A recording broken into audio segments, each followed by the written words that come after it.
my house I was gonna buy was this close to falling through. This close. However, like the professional I am, we got it done. Good morning, ladies and gentlemen. It's currently 5:15 a.m. in the morning. It's time to brew up some coffee, read my book, and get straight to work. We got an amazing day in the books. Let's do it. Okay, my people, we are on our way to the office. It is currently 7:05 a.m. I am on schedule. I am on pace. I am on fire. When we get there, you'll see the office has been fully furnished. We got everything I possibly need to make some money, and I'm super excited because today's gonna be a good, busy day. So let's do it. And I also have some updates on my sale. So when we get to the office, I'll explain all the things that went wrong, like that goes wrong in almost every deal, how we fixed it, how we addressed the issues, and what compromises were made in between. So stick around, and if you enjoy the vlog, do me the biggest favor, like, comment, subscribe. I would love to hit 10,000 subscribers by January 1st, and we can do it. With your help, we could do it.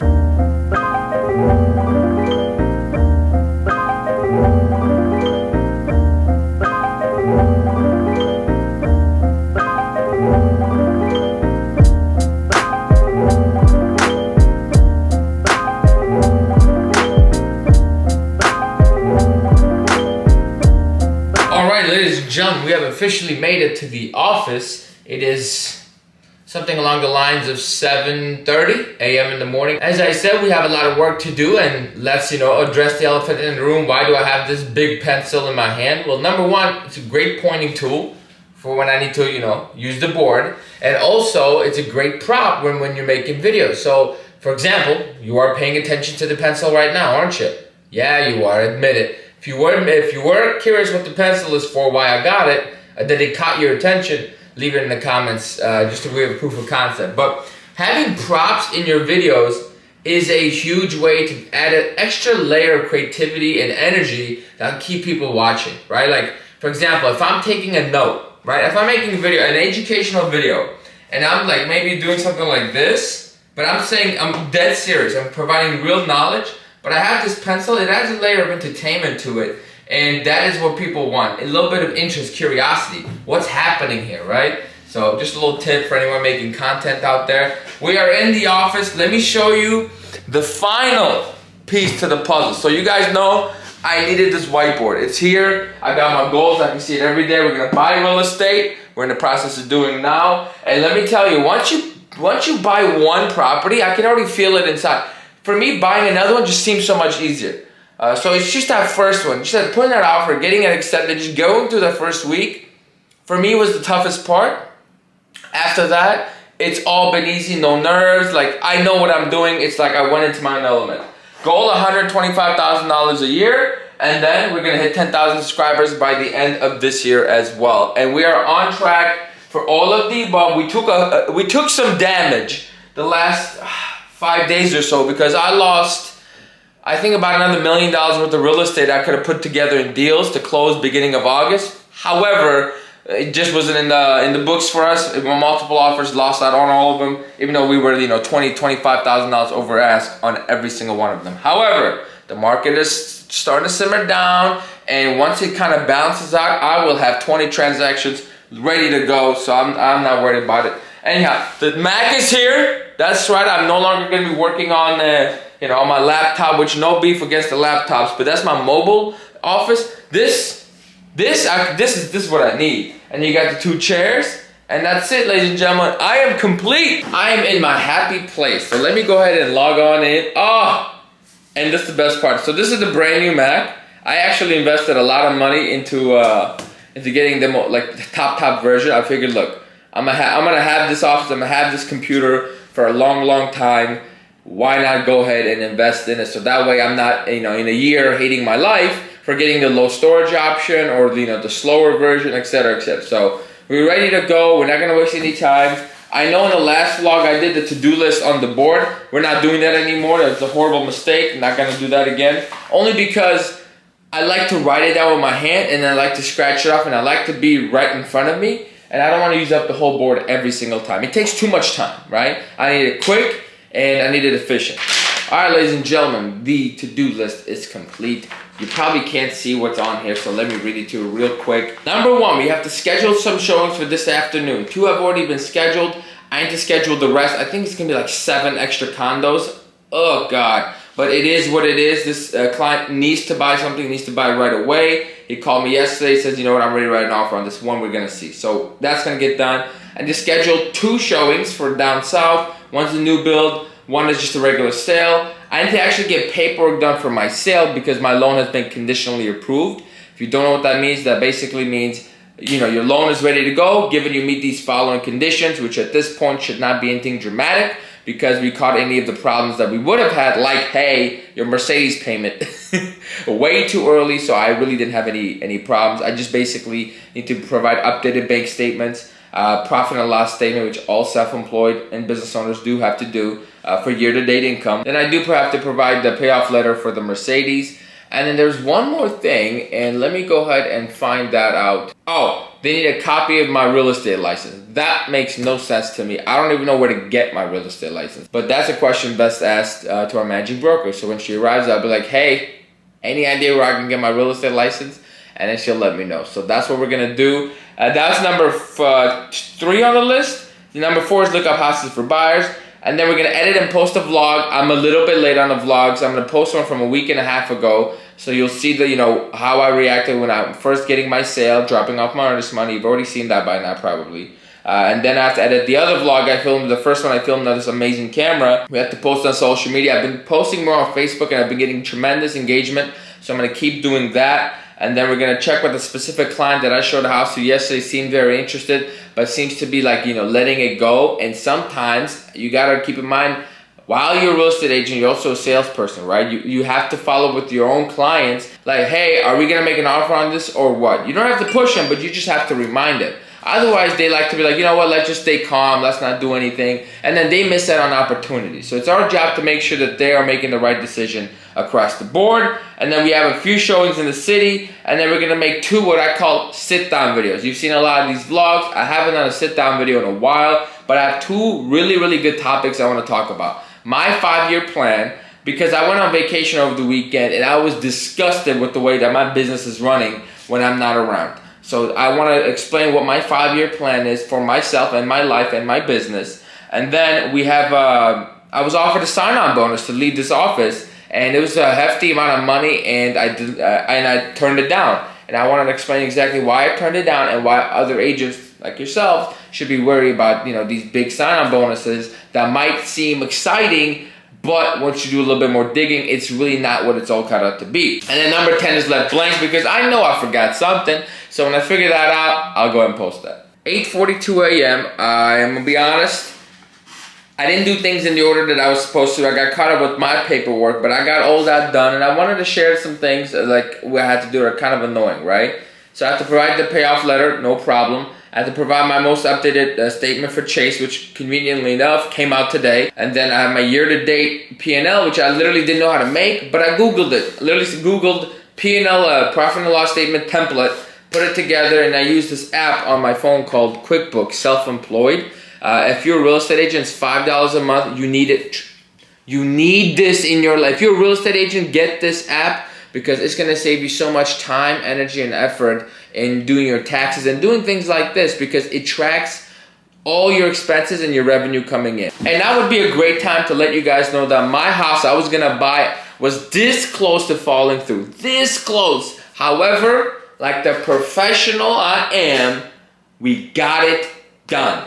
Here's what happened. Over the weekend, I was in St. Louis for a comedy show. Took a little break, right? I get a Saturday morning, I get a text from the lender. Hey, Aaron, we got a huge problem. It appraised for $7,500 less than our purchase price. Huge problem. Now, I don't give a damn if I'm paying more for the property because the rates are so low. I'm not really using any cash out of my pocket, and my payment is still where it needs to be for me to cash flow, right? So I wasn't worried if I was paying too much, but I do need to get the loan, and I was not about to come up with $7,000 cash out of my pocket because now it no longer makes sense for me to purchase this property, right?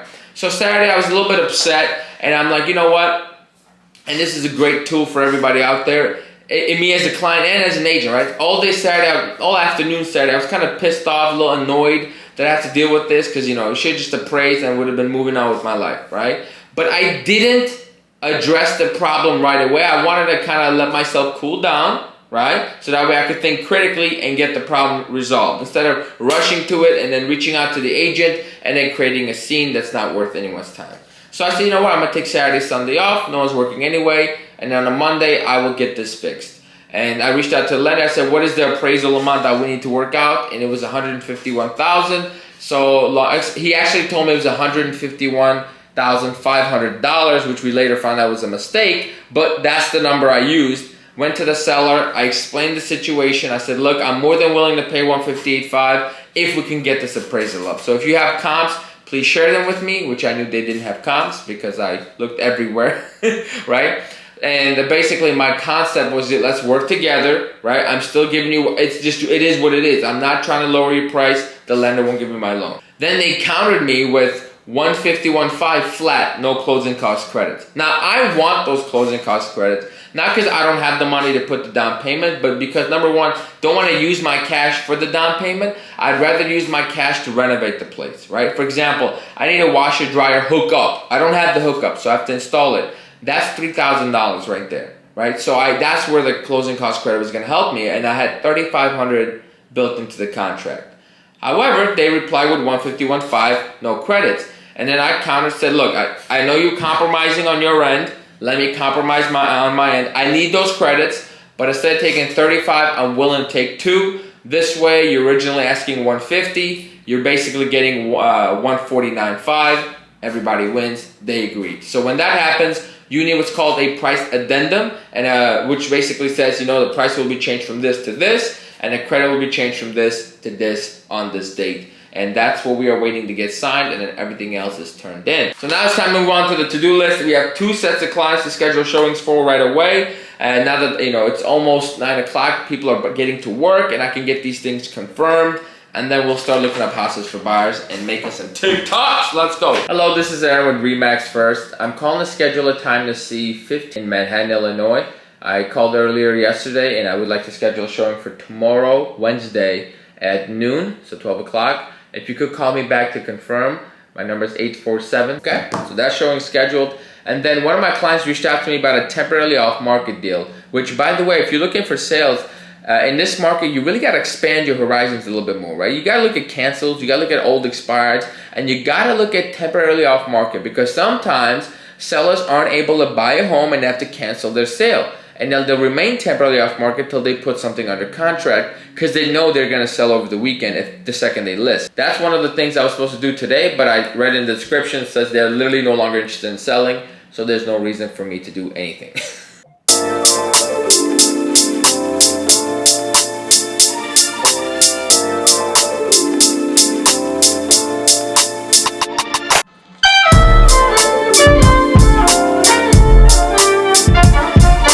It's currently 11:07 a.m. Just finished looking up houses for all my buyers, so that's one thing, to-do list gone.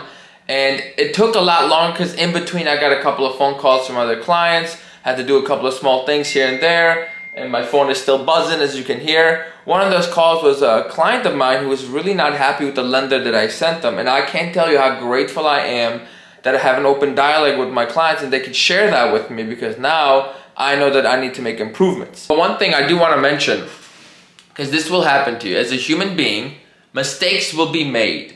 Mistakes that are probably not even your fault, but no matter what you do, you'll be blamed for it. So it's important when those situations come up, instead of fighting it, just take responsibility and offer a solution. For example, I did a lease a few months back for a client of mine, and I specifically asked her when I'm drafting a lease, hey, what's included in the HOA? Do you pay for water or does the tenant pay for water? And I remember clear as day, he said, no, I pay for water. No problem. So I didn't put it in the lease. Today I get a text message from, hey, can I get a copy of the lease? Instead of just sending him the lease, I want to know what's wrong because, again, if a mistake was made, I have to be able to own up to it if it was mine. And we find out that, you know, he asked the tenant to pay for the water. The tenant said, hey, according to my lease, I don't have to pay for water. So when he sent me the text message, I was like, yeah, I remember asking you if it was included, and you said it wasn't, but maybe I misunderstood, and if I did, I'm truly sorry and I'll be happy to reimburse you some of the expense. And then he said, no, you don't have to. But taking that responsibility is huge, right? Because no matter what, you're gonna get blamed, whether it's your fault or not, right? So at least take control of it so you could come out on top. So here's what we're gonna do now. Because it's basically 11:10, I have to leave the office around 12, maybe 12:15 to make it to my showings.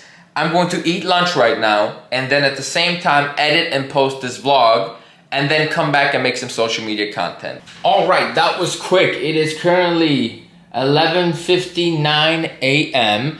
and I just finished uploading that vlog. It was quick because I started editing it last night. So really all I had to do was do the finishing touches and then put the SEO stuff on YouTube. So that does it.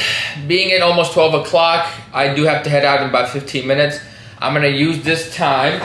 See, I didn't know what I was gonna do, so I'm gonna revisit my to-do list. And I have edit and post vlog, gonna cross that out.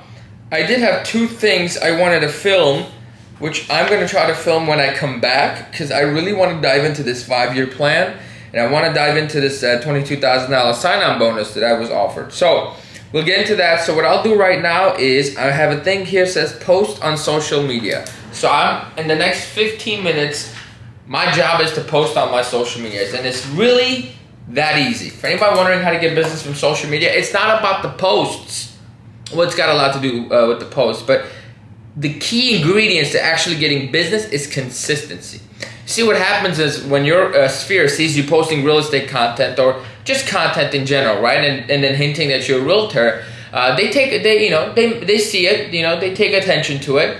But then after a month, if they see it again, they're like, oh, okay. After a year, they're like, oh, he's taking this serious. After 2-3 years, they're like, oh my God, he's been doing this for a long time. Now I can go to him with my real estate needs. That's what it was for me. It took some time, some consistency to build that rapport and trust with my sphere, my following, etc., and then the business started coming over, right? Then it just becomes a lot easier because any new person that comes in, they see the years you've been in the business, all the posts you have, and automatically you're in the money. I did, however, forget to do something, which is organize the showings for today. I have 6 of them between 1 to 3, and then I have one at 6:15, which is the last showing of the day. So I got all the MLS sheets, and I need to just put them together in the order that we are going to see them to avoid any confusion, because when it gets to the city, it's mayhem. All right, the post is done. This is literally what I said. I'm about to drive to the city for like 6 showings, and after getting stuck in traffic all of last week, I have learned to schedule all my city showings in the early afternoon. There will be no bumper-to-bumper traffic for me today. Haha. So a little lightheartedness. You gotta pepper in a little bit of love with the frustration, right? Okay, so gonna grab the camera. It's time to hit the road. Now I'm in the city, folks. It's currently 1:35 p.m. We just finished up 2 appointments. Okay, we're here showing number 3. We're super damn early, but the building is up here somewhere. And I can't really take the camera with me because it looks weird. I'm working, I'm in progress here. So I'll check in with you guys when I'm done. Okay, another showing done. I have to switch over to my phone. Client's actually ahead of me. But we're walking to the next destination because I've planned it perfectly. Voila, we are back in the car, ladies and gentlemen. The showings are over. It is 2:57 p.m. Let me clarify. The original list of showings are over, but there's one property they sent me while I was driving to show them properties. So what we're gonna do is we're gonna head to that right now. It's supposed to be at 3 o'clock. I'm 8 minutes away. I'll be at 3:06. They'll be there around the same time, so I'm in no rush. We'll check that out. I think, pretty confident these buyers are gonna put an offer on something today, and they're looking at properties that have been sitting on the market for a while, these high rises in the city, which there's really not that much demand for right now. So I am very excited. We can lock something down, get a quick paycheck, and move on with our lives. So the showings are over, and they are gonna be putting an offer on the first place I showed them, which is exciting to say the least, because these clients were in a hurry to buy a place. I met them a week and a half ago. I showed them probably 20 plus condos at this point.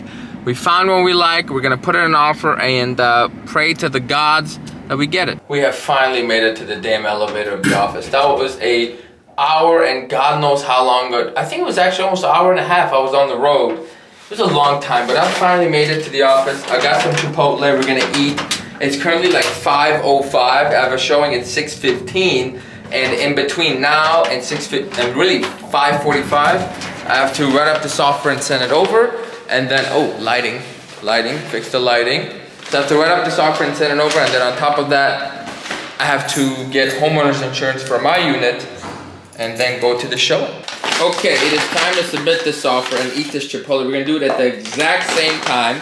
And when submitting an offer, there's a process you can follow, right? I use DocuSign, so I never actually have to have any of my clients print anything, which is an incredible help. You have no idea. But on top of that, you wanna download all the disclosures first and get the pre-approval all in one place. So when they do sign the contract, the disclosures that they also have to sign and the pre-approval is all just one file. It makes going back and forth and your future, like, you know, accounting purposes so much easier. When I figured that out, ladies and gentlemen, my life changed. Okay, my people, it is 5:42 p.m. The Chipotle has been devoured. The offer has been sent. And I'm here trying to get some quotes for homeowners insurance because it's required when you get a mortgage. I got a quote for $40 from Geico, which is not bad. I'm cool with that. Then I get a quote from State Farm for $10 a month. Now, something doesn't seem right with that number right there. So sometimes, ladies and gentlemen, when it's too good to be true, get more information to make sure that it's actually too good to be true, right? So $9.50, that seems like this could be rental insurance. So we're gonna keep moving on. Or I might get some more information later on. But hey, if I can get good insurance for about 30 bucks, I'm happy. All right, ladies and gentlemen, it's time to hit the road again. It is, I think it's like 5:55. I'm going to be late. I texted my client letting him know, so we have a little bit of leeway. We got the offer signed, so as soon as we're done with this show, I'm gonna get that offer submitted, hopefully make some money. Okay, we are here at the property. This is actually a really, really good flip opportunity for one of my flippers. I sent them over. He's gonna come check it out, and I think we could put something together here because the resale value on this bad boy is probably around 300K. They're asking 207. If we can get it around 207, 210, there's a lot of money to be made here, and we have a buy and a sale. So that's why you gotta love investors when it all works out. But let me tell you, I'm so tired. I'm running on, I slept at 1:30 yesterday. I woke up at 5 o'clock in the morning, and just now my body said nope, and I fell asleep almost 2 times driving over. So I'm glad I'm standing. I made it here in one piece. And I think after this, we're definitely gonna have to take a little bit of a break. And that about wraps up the last showing of the day. It is currently 7 p.m. What I have left to do is basically get to my computer, submit this offer we prepared earlier today. This gentleman I just showed the house seems to like it. So I need to fill out the sellers and see if they would take an offer of 195.